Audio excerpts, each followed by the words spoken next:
Right. Hi, everyone, and welcome to the September Starfish on the Mountain. It's the last day of September, so it's kind of weird that we're doing September here. But today's presentation is going to be on the power of human connection, and I'm very excited about everything that we're going to talk about here today and stuff. So with that, whoop. Introductions. We all know each other who are on here tonight. So we'll just go through some of the slides that we talk about every month, and that we are really covering the art and the science of healthcare. So we're combining the two. We're talking about the art part and really the science behind it.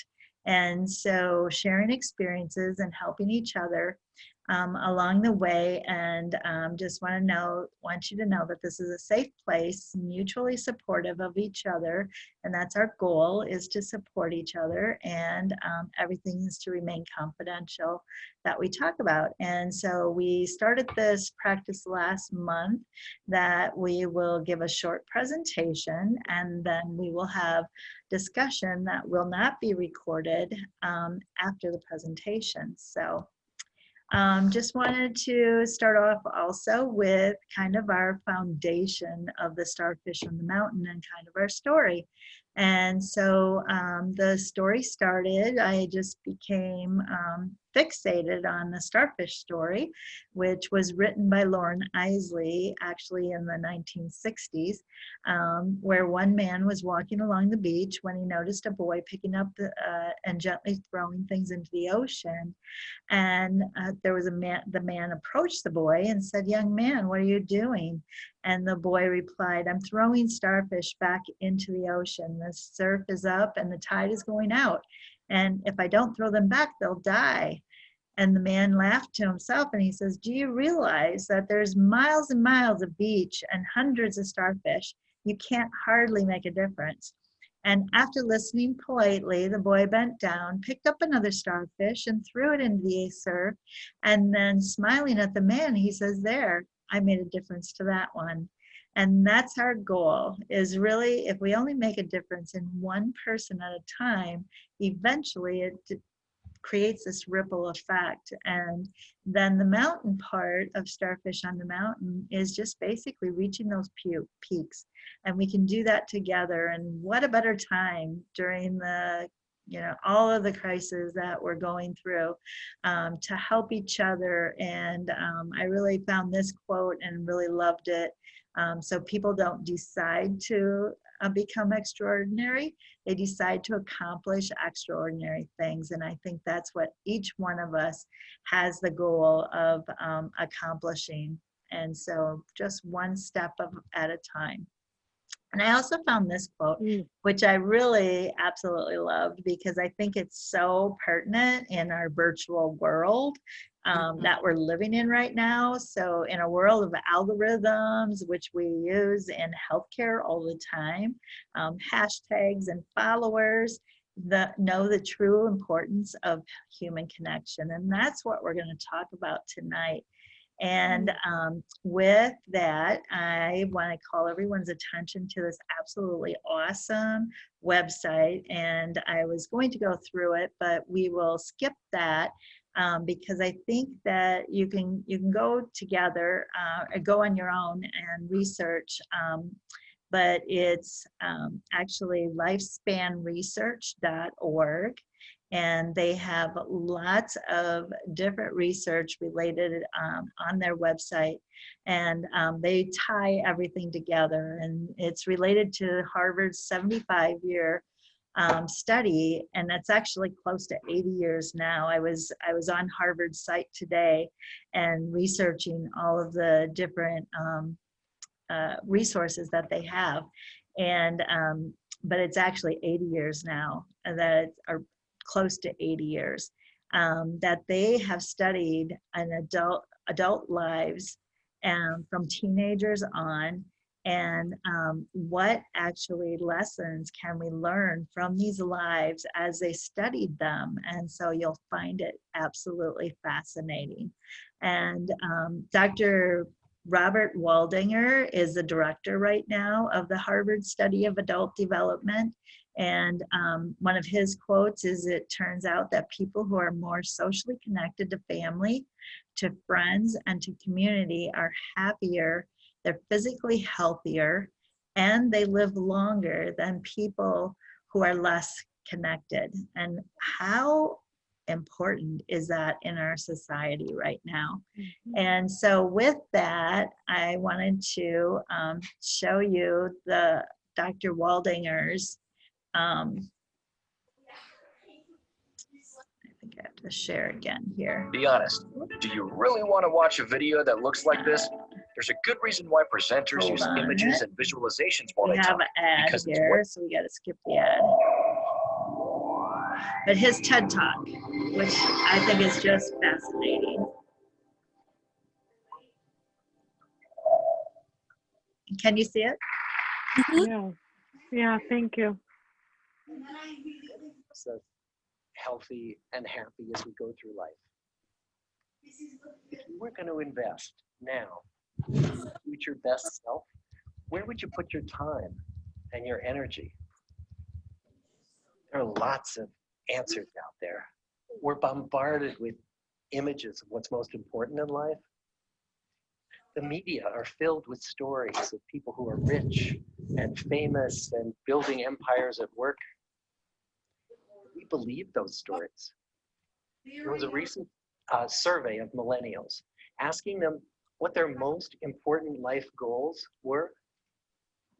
And over 80% said that a major life goal for them was to get rich. And another 50% of those same young adults said that another major life goal was to become famous. And we're constantly told to lean into work, to push harder, and achieve more. We're given the impression that these are the things that we need to go after in order to have a good life. But is that true? Is that really what keeps people happy as they go through life? Pictures of entire lives, of the choices that people make and how those choices work out for them, those pictures are almost impossible to get. Most of what we know about human life, we know from asking people to remember the past. And as we know, hindsight is anything but 20/20. We forget vast amounts of what happens to us in life. And sometimes memory is downright creative. Mark Twain understood this. He's quoted as saying, "Some of the worst things in my life never happened." Right. And it shows us that we actually remember the past more positively as we get older. Mm-hmm. I'm reminded of a bumper sticker that says, "It's never too late to have a happy childhood." That's so good. What if we could watch entire lives as they unfold through time? What if we could study people from the time that they were teenagers all the way into old age to see what really keeps people happy and healthy? The Harvard Study of Adult Development may be the longest study of adult life that's ever been done. For 75 years, we've tracked the lives of 724 men. Year after year, asking about their work, their home lives, their health, and of course, asking all along the way without knowing how their life stories were going to turn out. Studies like this are exceedingly rare. Almost all projects of this kind fall apart within a decade because too many people drop out of the study, or funding for the research dries up, or the researchers get distracted, or they die, and nobody moves the ball further down the field. But through a combination of luck and the persistence of several generations of researchers, this study has survived. About 60 of our original 724 men are still alive, still participating in the study, most of them in their 90s. We are now beginning to study the more than 2,000 children of these people, and I'm the director of the study. Since 1938, we've tracked the lives of two groups of men. The first group started in the study when they were sophomores at Harvard College. They were from what Tom Brokaw had called the greatest generation. They all finished college during World War II, and then most went off to serve in the war. And the second group that we've followed was a group of boys from Boston's poorest neighborhoods. Boys who were chosen for the study specifically because they were from some of the most troubled and disadvantaged families in the Boston of the 1930s. Most lived in tenements, many without hot and cold running water. When they entered the study, all of these teenagers were interviewed, they were given medical exams. We went to their homes and we interviewed their parents. And then these teenagers grew up into adults who entered all walks of life. They became factory workers and lawyers and bricklayers and doctors, one president of the United States. Some developed alcoholism, a few developed schizophrenia. Some climbed the social ladder from the bottom all the way to the very top, and some made that journey in the opposite direction. The founders of this study would never in their wildest dreams have imagined that I would be standing here today, 75 years later, telling you that the study still continues. Every 2 years, our patient and dedicated research staff calls up our men and asks them if we can send them yet one more set of questions about their lives. Many of the inner city Boston men ask us, why do you keep wanting to study me? My life just isn't that interesting. The Harvard men never asked that question. That's amazing. To get the clearest picture of these lives, we don't just send them questionnaires. We interview them in their living rooms. We get their medical records from their doctors. We draw their blood. We scan their brains. We talk to their children. We videotape them talking with their wives about their deepest concerns. And when about a decade ago, we finally asked the wives if they would join us as members of the study, many of the women said, you know, it's about time. So what have we learned? What are the lessons that come from the tens of thousands of pages of information that we've generated on these lives? Well, the lessons aren't about wealth or fame or working harder and harder. The clearest message that we get from this 75-year study is this: good relationships keep us happier and healthier, period. We've learned 3 big lessons about relationships. The first is that social connections are really good for us and that loneliness kills.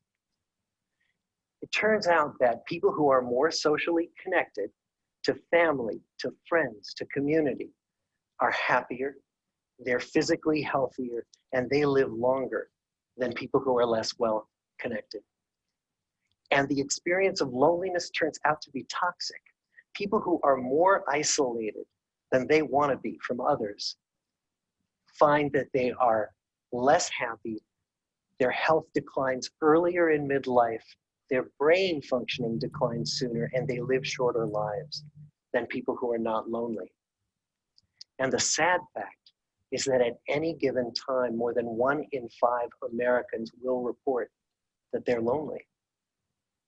And we know that you can be lonely in a crowd and you can be lonely in a marriage. So the second big lesson that we learned is that it's not just the number of friends you have, and it's not whether or not you're in a committed relationship, but it's the quality of your close relationships that matters. It turns out that living in the midst of conflict is really bad for our health. High conflict marriages, for example, without much affection, turn out to be very bad for our health, perhaps worse than getting divorced. And living in the midst of good, warm relationships is protected. Once we had followed our men all the way into their 80s, we wanted to look back at them at midlife and to see if we could predict who was going to grow into a happy, healthy octogenarian and who wasn't. And when we gathered together everything we knew about them at age 50, it wasn't their middle-aged cholesterol levels that predicted how they were going to grow old. It was how satisfied they were in their relationships. The people who were the most satisfied in their relationships at age 50 were the healthiest at age 80. And good, close relationships seem to buffer us from some of the slings and arrows of getting old. Our most happily partnered men and women reported in their 80s that on the days when they had more physical pain, their moods stayed just as happy. But the people who were in unhappy relationships, on the days when they reported more physical pain, it was magnified by more emotional. And the third big lesson that we learned about relationships and our health is that good relationships don't just protect our bodies, they protect our brains.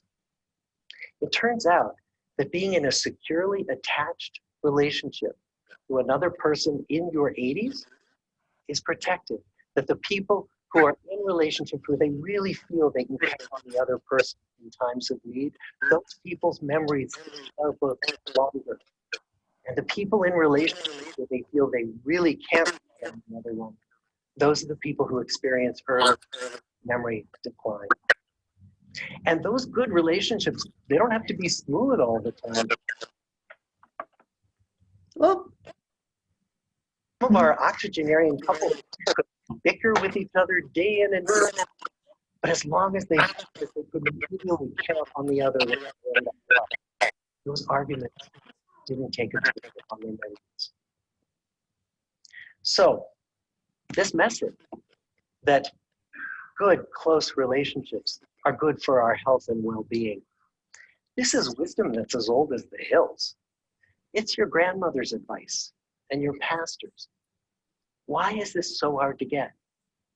For example, with respect to wealth, we know that once your basic material needs are met, wealth doesn't do it. If you go from making $75,000 a year to $75 million, we know that your health and your happiness will change very little, if at all. When it comes to fame, the constant media intrusion and the lack of privacy make most famous people significantly less healthy.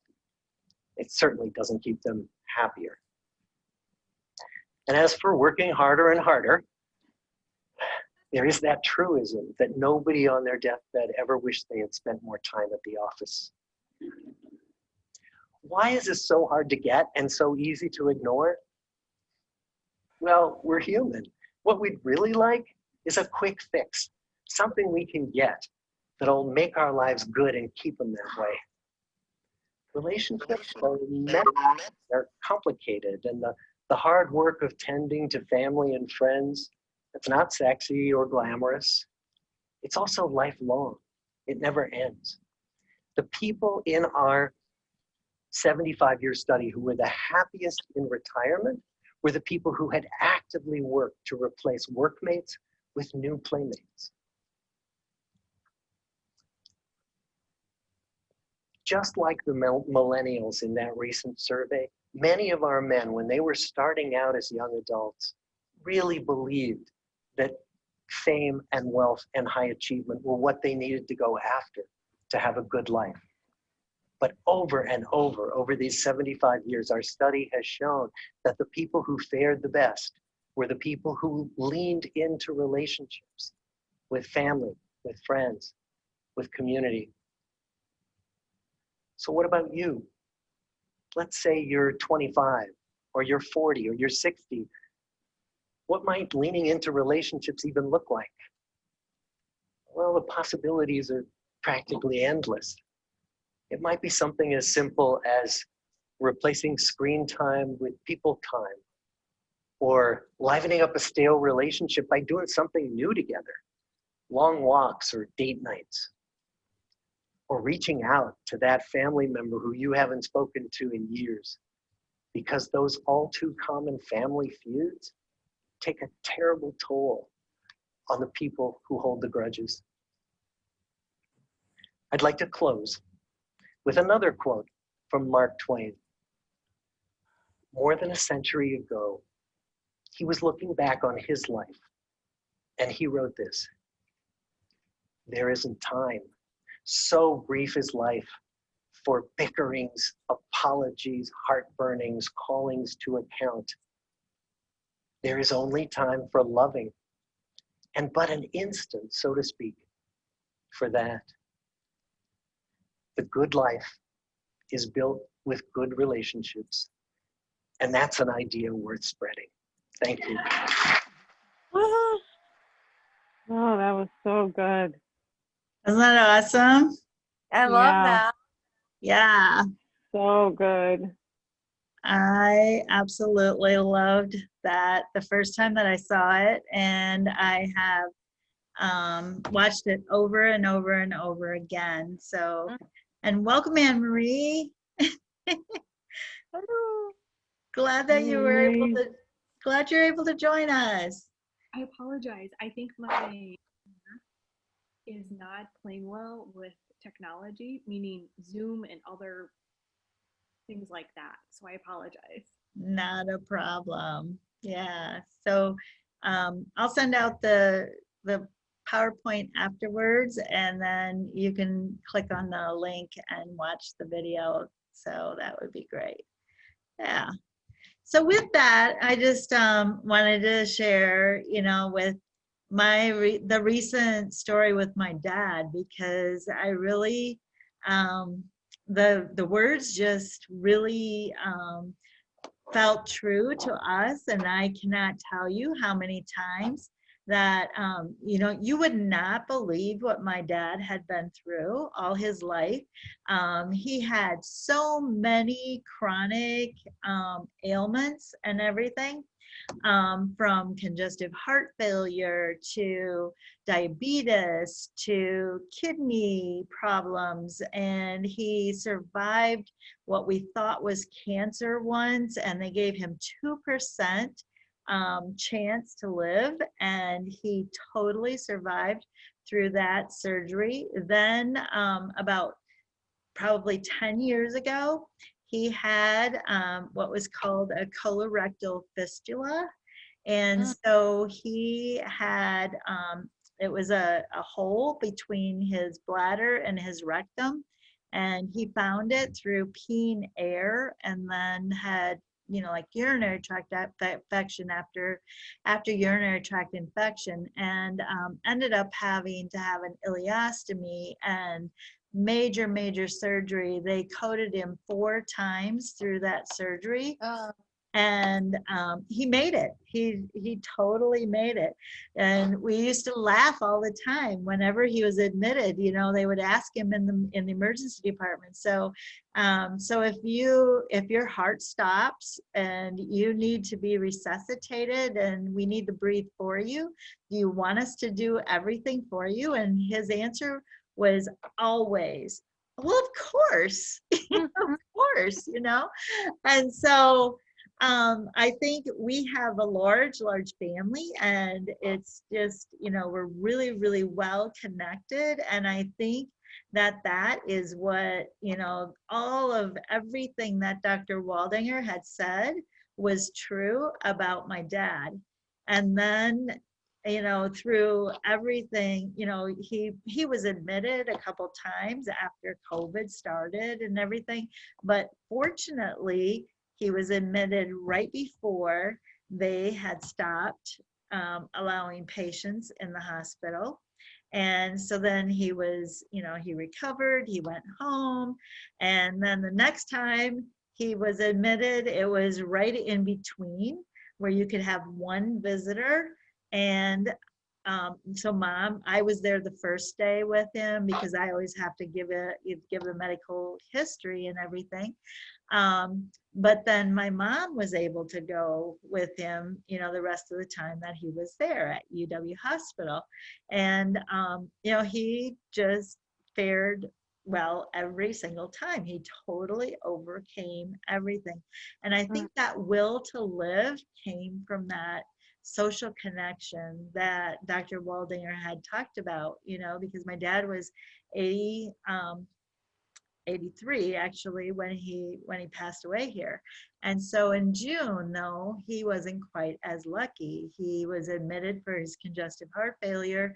And anyway, they were not allowing any visitors at all.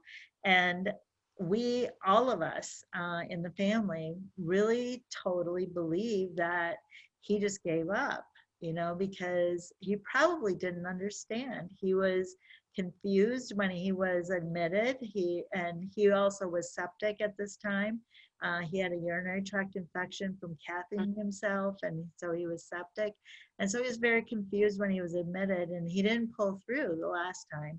And we really believe that it was because of that social connection and how important. And as I was reading all of the things about the loneliness that this Harvard study had found, and then which led to another physician who has done a lot of work in the area of loneliness and the impact on our physical health, and found out that actually people who are lonely have 50% chance of dying sooner from that loneliness.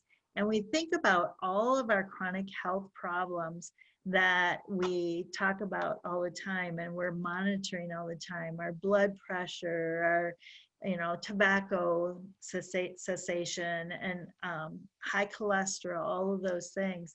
And actually, the other physician that we're going to talk about later, he has found that loneliness actually kills much more than any of those chronic diseases, any of them. And there's an epidemic of loneliness, is what he says. And so I totally believe that to be true, especially with our experience with Dad. And then this is a calendar I have in my bathroom. And so it has a daily message every day. And I just thought this was when I was putting this PowerPoint together a while ago. And so Lillian Whiting is an American writer, editor, and an activist and journalist, born in Niagara Falls, and she's best known to be the first woman to edit a newspaper. And she wrote the first biography for Kate Field.